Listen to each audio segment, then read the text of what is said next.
Hey everyone, it's Matt Harrison, and this is Thursday's Fantasy Football Almost Daily, which means it's the DFS show. Trevor and I are about to give you our favorite DFS plays of the week, and we hope we've helped you a little bit along the way this season. Maybe we've, given you a few bucks here and now in your pocket. So if we have, please make sure that you've given us a great rating or review on Spotify, Apple Podcasts, iHeartRadio, or even YouTube. And if you've subscribed to FFAD, we thank you so much. Tomorrow we've got Kent Wyrock, Trevor, and myself previewing all of the games on Fantasy Friday. We'll give you some guys to roll the dice on. We'll answer questions that are tough nuts to crack and more. Make sure you tune in tomorrow to Fantasy Football Almost Daily. Since this is the DFS show, let's remind you that these two guys you're listening to actually help run a daily fantasy sports site called Fanball. Fanball isn't a giant like the other sites, but you can win real money against real people. This week, we've got a 5x5 contest on Thursday, Saturday, Sunday, and Monday. And of course, we've got that big old peacock as our normal Sunday crown jewel. It's $20 to play, top prize of $1,000. And you, best of all, you're only playing against 199 other people, not 199,000 like some other sites.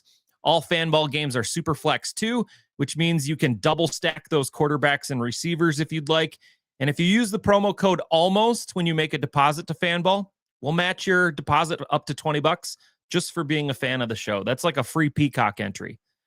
Today, we dive deep into the Sunday slate for Week 16 on Fanball. But first, let's kick things off with some Tate jammin' music. From the Sports Hub Games Network, this is Fantasy Football Almost Daily with your host, Matt Harrison.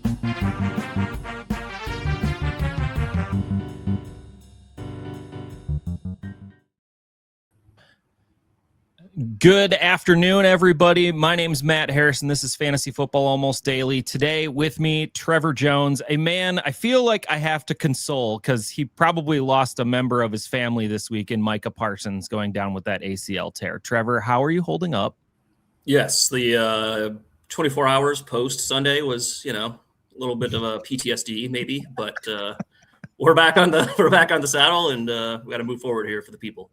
How do you feel about going to Soldier Field on Saturday? I was surprised to see they're still 1.5 point favorites. Should be a good game, but I don't know. No, Micah Parsons is about as game changing as it gets. Yeah, it was tight last time around, and now it's even tighter.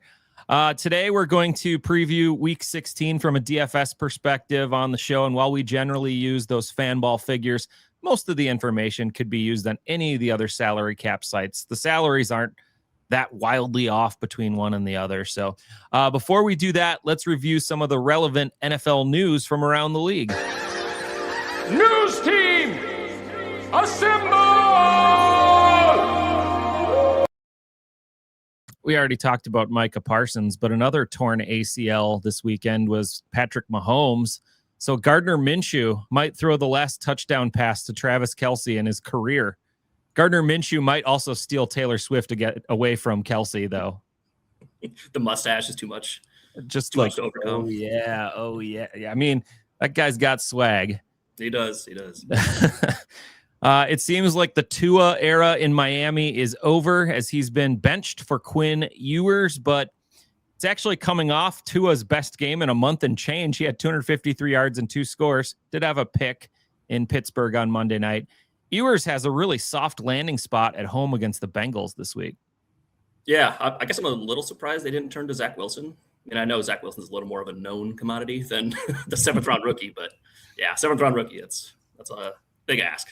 There we go. Devontae Adams has not been ruled out for Thursday's game against the Seahawks, but his hamstring and knee injuries forced him out of last Sunday's game against the Lions. So I don't know if I believe that they can get Devontae Adams patched up enough to go in this one. Yeah, hamstring on a short week. I'd be surprised if he plays. Hamstring's a couple of week injury usually. And although this is a big one for the Rams against the Seahawks, and the Seahawks, if they win, take over the number 1 seed in the NFC, it feels like the Rams have aspirations of going further in the playoffs, and they might need to kind of protect Adams a little bit here. Bam Knight will miss the rest of the season with an ankle injury. So Michael Carter's about all that's left in Arizona. Yikes. Yeah. We'll get to Mr. Carter later. Yeah. Christian Watson looks iffy at best to play Saturday against the Bears. He left with a chest injury against Denver, ended up in the hospital for evaluation. Was he just out of breath in the high altitude weather? It might have been between, taking the shot to the ribs and then the low oxygen. One of his former teammates, Alan Lazard, was cut by the Jets, and he says he's hoping to latch on with a playoff team. Ring, ring, ring. Hello? Oh, it's the Steelers? Yeah, I'll come by for a visit. You know that's going to happen. Well, they just added MVS and Adam Thielen. So how many 35-year-old receivers can they have on one roster? Aaron Rodgers' buddies, man. They'll cut Thielen. Yep. Yeah, that's probably true. All right. The Texans have a new running back, Jawar Johnson, or Jawar Jordan, I should say. He was officially added to the active roster. He made his debut last week. He had 15 carries for 101 yards. Woody Marks has an ankle injury, and he is a little iffy to go this week. And Nick Chubb already missed last week with a rib injury.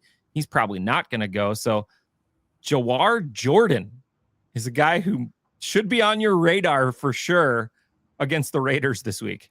It's a great spot. It is. All right. Before we get into the next stuff, let's hear from Maj about what's going on at Game Blazers this week. Another week at Game Blazers, another $36,000 in free roll cash prizes on the line. It's NFL Week 16, and whether your fantasy team is primed for the title or crashed and burned weeks ago, you can still build your ultimate fantasy team at Game Blazers and compete for cash prizes every week. Use referral code FFAD when you register, and you can get a free starter pack and a free rare pack, a combined value of $50. Once you onboard, you'll also get a spend 5, get 50 offer for 2 more rare packs. Learn more at GameBlazers.com.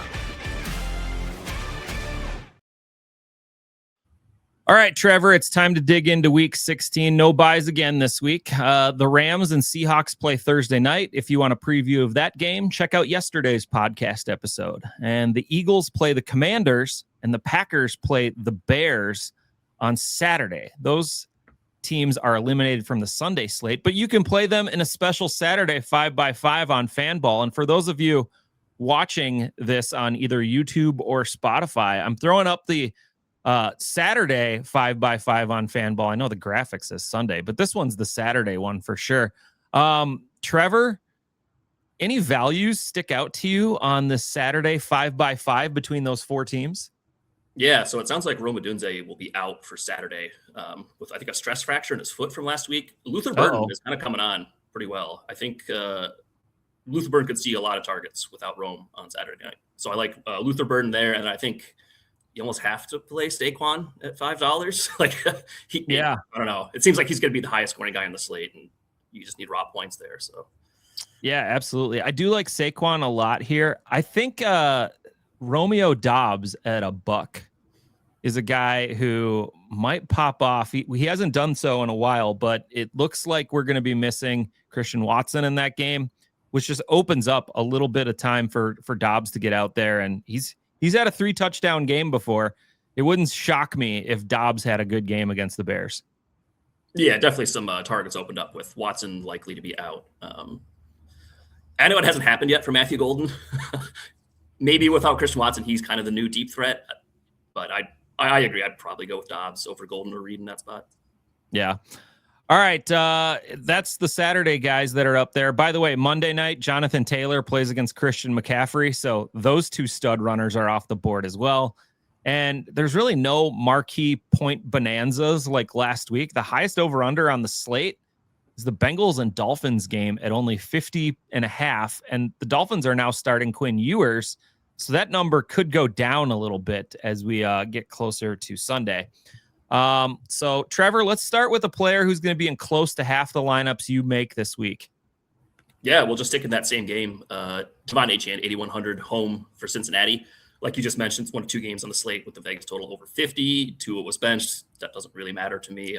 He was playing so poorly that it's not really an issue. He'd only broken 175 passing yards once in his last 5. Obviously, we know Cincy's defense is horrific against tight ends. They're only slightly better against running backs. Mhm. They've allowed most combo yards per game to the position at 175 and the fourth most touchdowns with 18 already.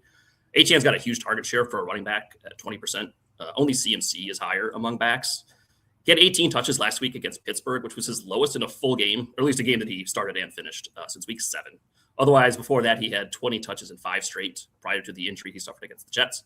I like Etienne a little bit more than Gibbs in the 8K running back area and Bijan, just because Bijan and Gibbs have secondary runners who are more of a threat to take some points away from their guys. That is true. Speaking of 18, I've got a player who had 18 targets last week as my guy in half my lineups. It's Amon-Ra St. Brown, 7,900 at home against Pittsburgh. Like I said, 18 targets last week, caught 13 of them for 164 yards and 2 scores against a pretty good Rams secondary, by the way. That should be noted. The Lions basically need to win out to stay alive in the playoff hunt. They got Pittsburgh this week, Minnesota next week, and the Bears in week 18. And when you need wins, you go to your bread and butter. That's Sun God and that's Gibbs. It's going to be those two over and over again in this game. By the way, the Steelers defense has allowed the second most receptions to wide receivers this year. So volume for Sun God shouldn't be an issue here. I like him a lot. All right, Trevor, who's your big fade of the week? A player that's highly priced that you wouldn't put in any of your lineups? Yeah, I think I've gone pretty successfully at this guy a few times. Derrick Henry is 7,000 at home against New England. General rule of thumb in DFS, you're looking to kind of 3x your salary. Mm-hmm. At 7K, he's hit value, 3x value just 3 times all year. Not since week 12, and that was against the Jets, who have one of the worst rush defenses in the league. Although it is December, King Henry hasn't scored in either of his December games. He only saw 11 carries last week, despite Baltimore controlling the game and winning 24-0. In fact, Keaton Mitchell, the backup to Henry, saw more snaps than Henry for the full game. It was actually getting early down run work in the first half. It wasn't just a end of game blowout situation. So Henry's not going to get fresh for the playoffs, the playoffs that they're not going to make. That they might not make, right? So if Henry's not going to get the rock when they're like up by 3 touchdowns, and then we know he's not going to get a big workload in negative game scripts. I don't really know when he's supposed to score points. It's also a brutal matchup. The Patriots ranked top 3 in fewest rushing yards and touchdowns allowed to the position. Full pay. Yeah. He was my big runner last week, and that did not work out at all for me. I barely scraped by in one of our internal fan ball contests. Got that 3rd place, $20. Yeah. Ooh. All right. A player that I don't really like and won't have in my lineups this week is Travis Etienne. He's the most expensive player I would not start. He's 6,700 at Denver. And call it a hunch, Trevor, but I don't think he can replicate what he did through the air last week. 3 catches, 73 yards, 3 touchdowns receiving. That's like a 1998 Randy Moss Thanksgiving light game right there. I don't think he's going to do that again. He didn't run well, though, against a struggling Jets run defense. Only 12 carries for 32 yards on the ground. Denver in Denver this week. They're top 8 in every category against opposing running backs. They're arguably the best run defense in the league. And they only allow 2.7 receptions per game to opposing backfields. So if you're looking at 3 catches, he better get 3 touchdowns on those 3 catches again. It just doesn't set up as a good matchup for ETN. I think I'd leave him on the bench. All right. Who's your favorite quarterback of the week? Let's start on the expensive side, Trevor. Yeah. This might be the number 1 quarterback I've recommended this year. Jacoby Brissett, Mr. Cash Game himself, 6K at home against Atlanta. He's got 9 starts this year. He's averaging 48 dropbacks per game. The next closest quarterback was Patrick Mahomes at 42. So you're getting an extra drive's worth of passes in every game, which is just massively valuable. In Brissett's starts, he's got multiple passing touchdowns in 8 of 9. Lowest yardage total was 249. So you're almost starting the week with a 16-point floor. In Atlanta's last 3 games, they've allowed finishes of QB9, QB4. And then Baker was QB 13 or 14, but he did score 275 had 275 yards and 2 touchdowns on Thursday night. Also, Arizona is just beat to hell at running back this year. They're now down Trey Benson, Bam Knight, and James Conner. Yep. So we're kind of on RB4. The plan will be to continue to throw the piss out of the ball.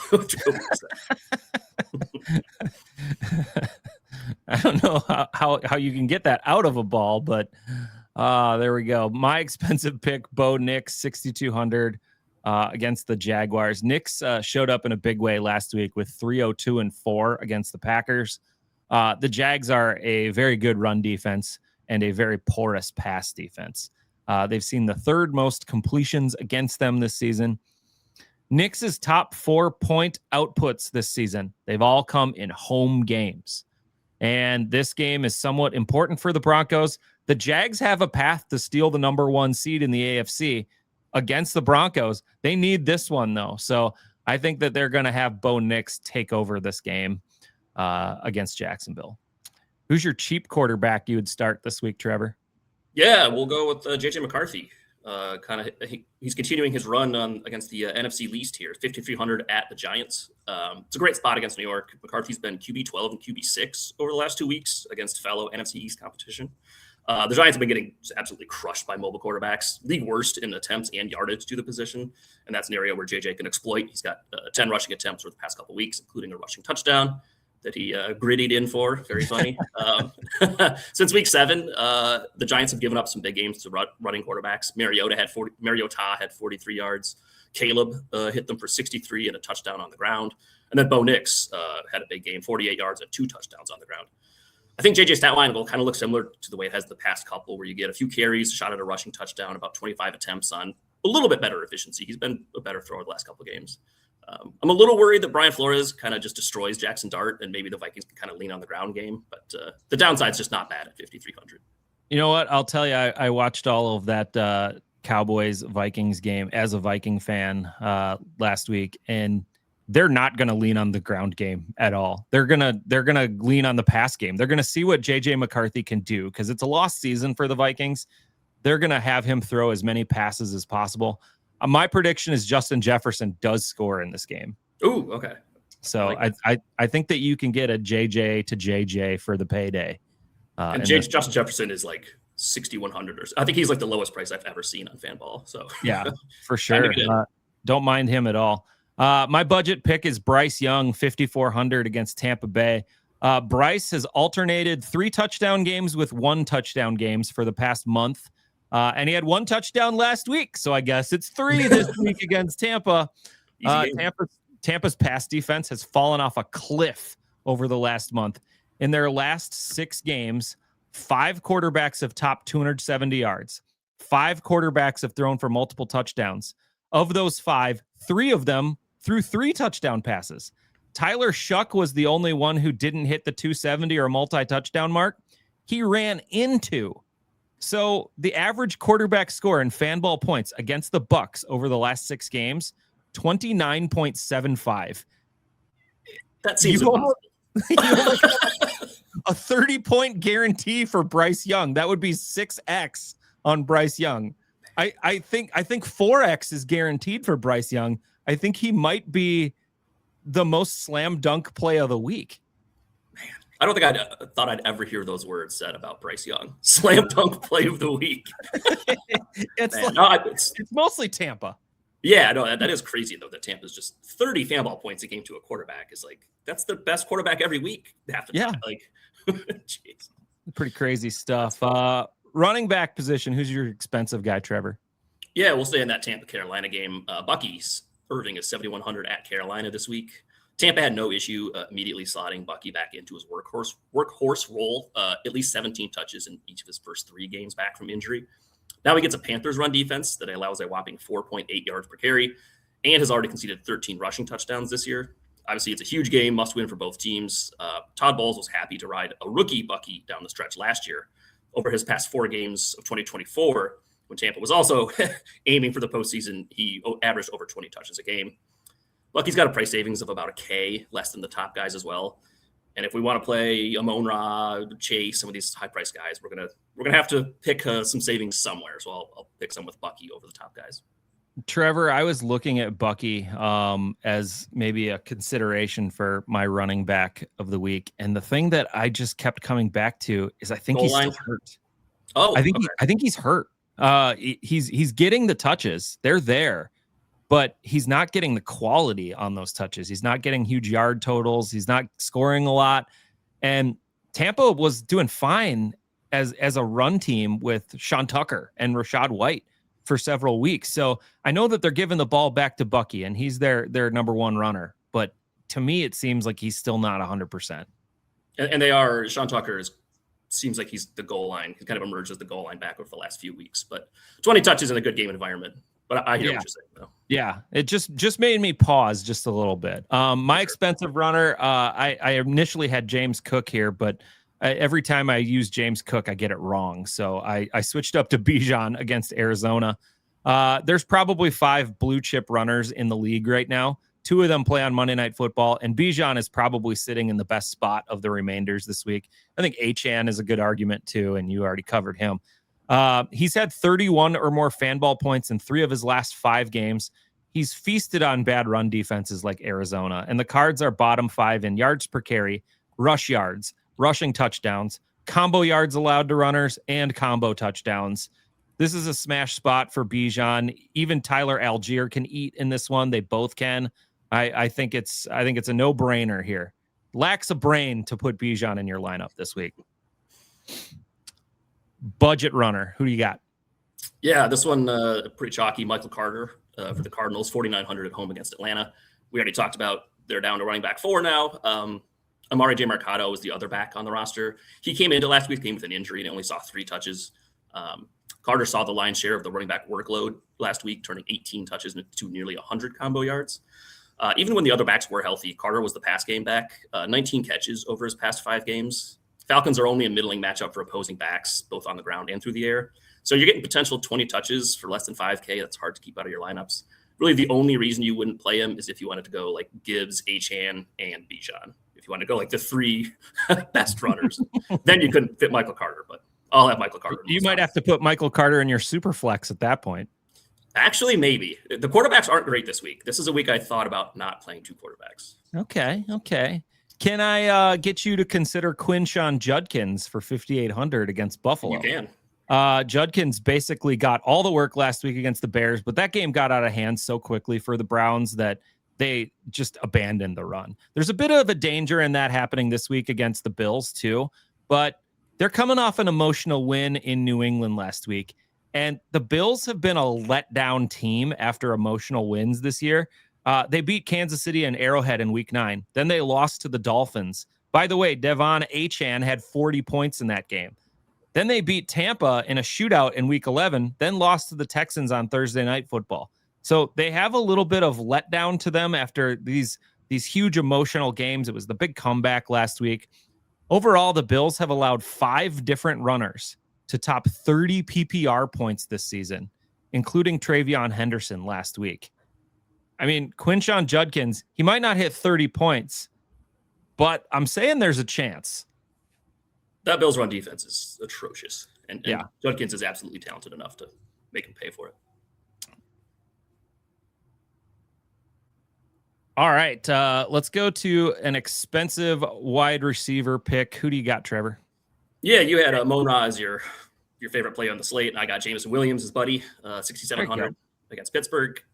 Highest total game on the slate. It actually opened at 45.5, and it's now up to 52. So, great. Wow, yeah. And actually, I mentioned the Bengals Dolphins game had a total over 50. Since the Tua news, that dropped to 47.5.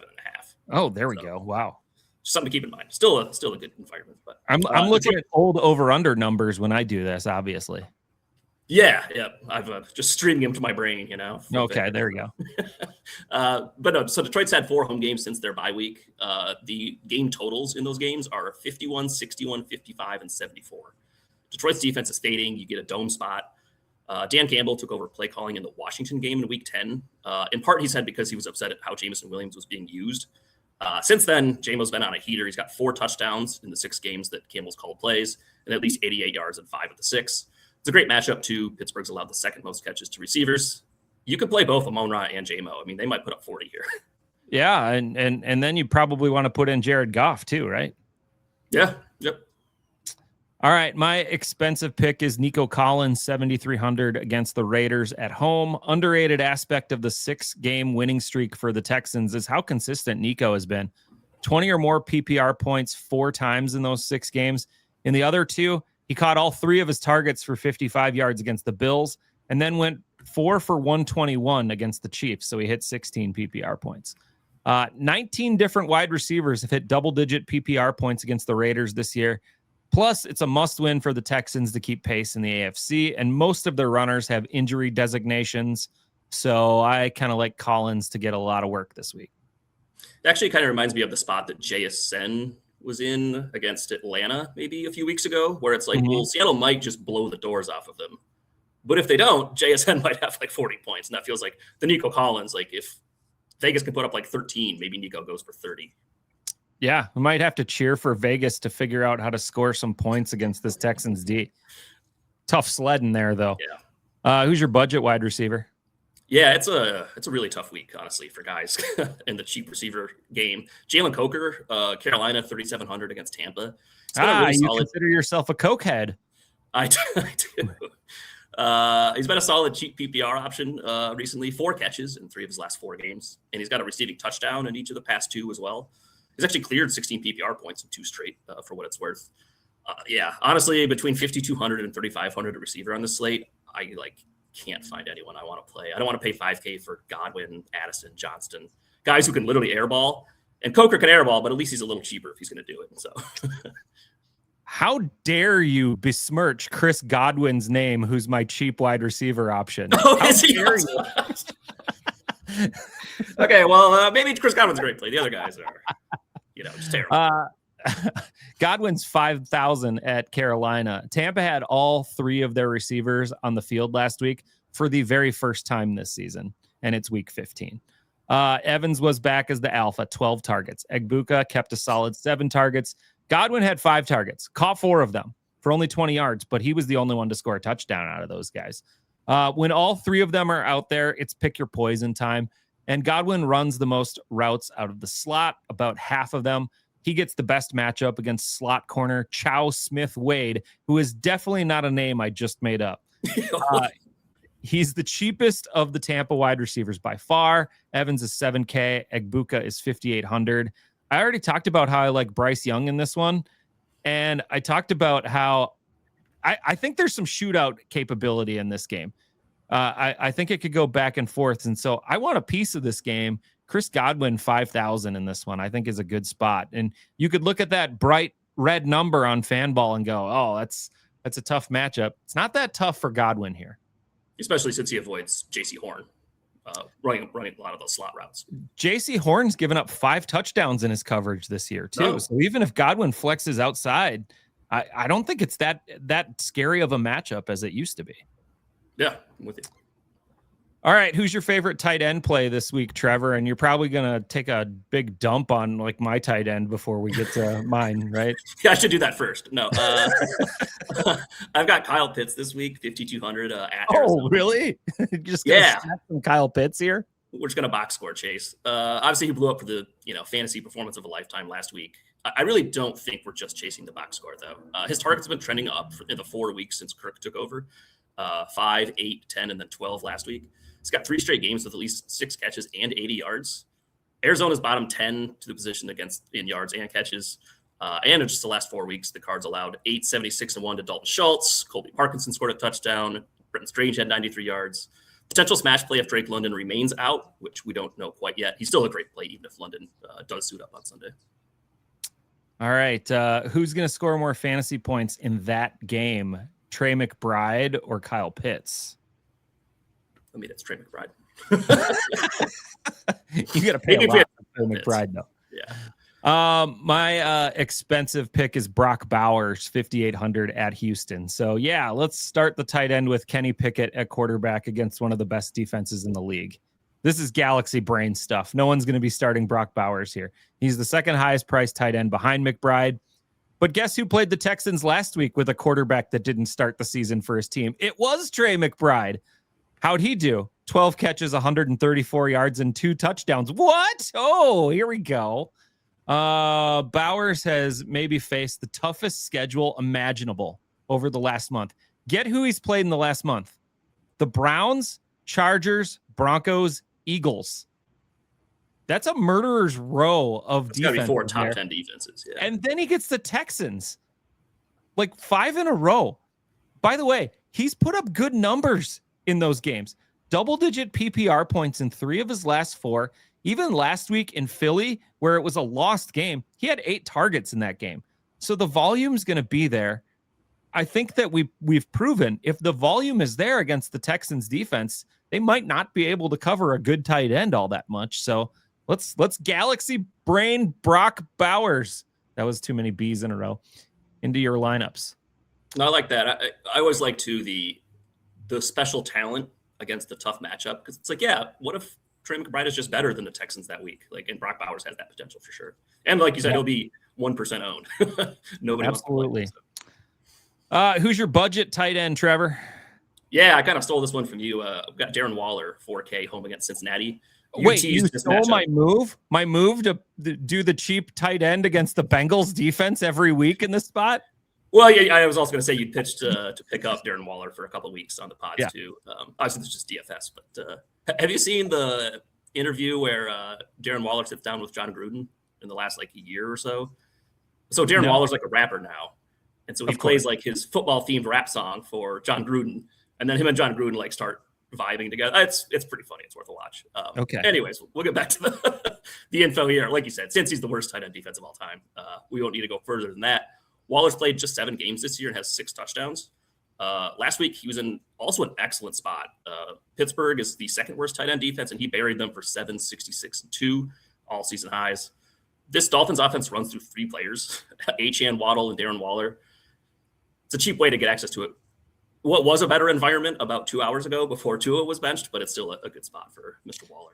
You know, Ewers being in might benefit Waller just because of the dump off nature of some of these younger quarterbacks, and rookies tend to hit Achane and hit Waller. I mean, they'll hit your running back and they'll hit their tight end because they won't stand in the pocket long enough to view their progressions. Yeah, they don't want to throw it downfield in their first start, ever too. Plus, those matchups are juicy. All right, my budget tight end, TJ Hawkinson, 3,600 at the Giants. He's quietly put up couple of respectable weeks here. With Max Brosmer as his quarterback, he had 6 catches for 59 yards. Then they went back to JJ. He scored against the Commanders, and he had 4 for 66 last week against Dallas. And McCarthy has been throwing the ball in the red zone a ton because they want to get Jefferson a touchdown, number 1. And everyone knows it, number 2. So now Jefferson's double covered on all red zone plays, which is why Josh Oliver was left open for 2 scores against Washington. And they want to see what JJ can do down there. It's all prove it time for McCarthy. The Giants aren't a particularly easy matchup for tight ends, mostly because you haven't needed to utilize the tight end all that much to beat New York. Their pass rush has been kind of garbage. Their wide receivers have been open all day against them. But Dallas Goedert scored on them thrice this season in their 2 meetings. Hunter Henry put up 4 catches for 73 yards 2 weeks ago. 4 for 73 seems pretty reasonable for Hawkinson in this one. And if you do that, you're at 11 PPR points right there. And I think that hits value at 3,600. And you could argue he probably should have had a touchdown last week. But JJ kind of let him up the sideline a little bit too far. Yeah, he's really been involved recently. All right, the deep sleeper time, Trevor. What are we doing here? Yeah, it's nasty. AD Mitchell, 3,800 against New Orleans. I've used him a few times this year with some success. He did prove he can produce even with near league worst quarterback play. He went 658-1 last week with Brady Cook, the rookie at the helm. The former Colt actually has 5 straight games with at least 6 targets. It's a little boom busty, as in those 5 games, he's got an 8-102-1 line and a 658-1, but the other 3 games saw just 4 catches combined. So it's real boomer bust. John Mechie's in play a little bit too at 3,400, but he just doesn't have the same ceiling as AD Mitchell does. That's gross. That's just gross. I said it was gross. Yeah, it was. Last week, my deep sleeper was Bashal Tutin. He only had 2 touches, but he scored a touchdown. Yeah. I'm on a roll. This week it's Jaden Higgins, 4,300 against Vegas. I mentioned that I like Nico Collins against this D for much of the same reasons. Higgins' snap share last week was 72%. Nico's snap share last week was 73%. He had 1 more snap than Higgins. So Higgins is basically out there in the starting group. Problem for Higgins, he only had 1 catch for 4 yards last week and only 3 for 34 the week before. But Give me a guy who's cheap, who's on the field a ton, with an injured backfield, in a must-win game, at home, indoors, against a pass defense that's bottom 10 in receptions, yards, and touchdowns allowed to opposing wide receivers. It all stacks up as something that should trend upward for Higgins here. I think he's worth it at 4,300 if you need to get down and dirty. Yeah, no, I like that one too. All right, Trevor. Do you have a lineup for this week? Did I do. Your mind and have you put Bryce Young in it right away? I'm not sold yet, but You have Coker. Come on. I know. I think so. All right, I'll read the lineup, but I think I need an extra $100 to get to Bryce Young. So we got Jacoby and JJ McCarthy at quarterback, running back Achane, Irving, and Michael Carter. Receiver Chase, Coker, Jameson Williams, and then Kyle Pitts at tight end. I like it. I don't hate it. You don't hate it. All right. It's time for us to take a look at the Sunday 5x5. It's up on the screen for those of you watching on YouTube or Spotify. Trevor, this was maybe one of the most interesting groups of 5x5 players I think I've seen all season. Because if you look at that $1 page right there, pretty much every one of them went off last week. Travion Henderson, Zay Flowers, Kyle Pitts, Michael Wilson, and DK Metcalf. Wow. Yeah. Michael Wilson at $1 is staring at me in the face here. That's the one great that's matchup. staring at you in the face. Yeah. Even over Travion, even over DK, I think. Jameson Williams, $2 against Pittsburgh is excellent too. I really like DK in a spot against Detroit's terrible pass defense right now. Like they've been just focusing on DK like over and over again. Yeah, and it's such a high total that it feels like he's going to clear at least 100 yards. Yeah, it seems like a week where you could get up to two of those $5 guys if you wanted to. You could get like Bijan and Gibbs in your lineup, or you could go maybe Bijan, Amon-Ra, and maybe a Trey McBride, and then get a couple of dollar players to finish her off. Yeah. I will say, like, there's not a big difference between like the $1 and the $3 players. If anything, the $1 players might be better this week. Jeez. Yeah. Well, I definitely don't like ETN there at $3. Don't use him. All right. That's it for the DFS pod. A reminder on Game Blazers. They got $36,000 up for grabs in free roll games. Sign up with referral code FFAD. And just because you listen to this podcast, they'll give you a free starter pack and a free rare pack. And rare packs are like a $25 value. And they'll give you 2 more rare packs for $5 if you want. Well, that's another $50 value for just $5. Hey, that's pretty good. Learn more at GameBlazers.com. Trevor, anything you got going before we hit Fantasy Friday tomorrow? No, good luck to everybody in DFS streets and in their semifinal matchups. All right, Trevor, we'll see you tomorrow on the next Fantasy Football Almost Daily. This was Fantasy Football Almost Daily. Please subscribe and give us a 5-star rating wherever you listen to podcasts.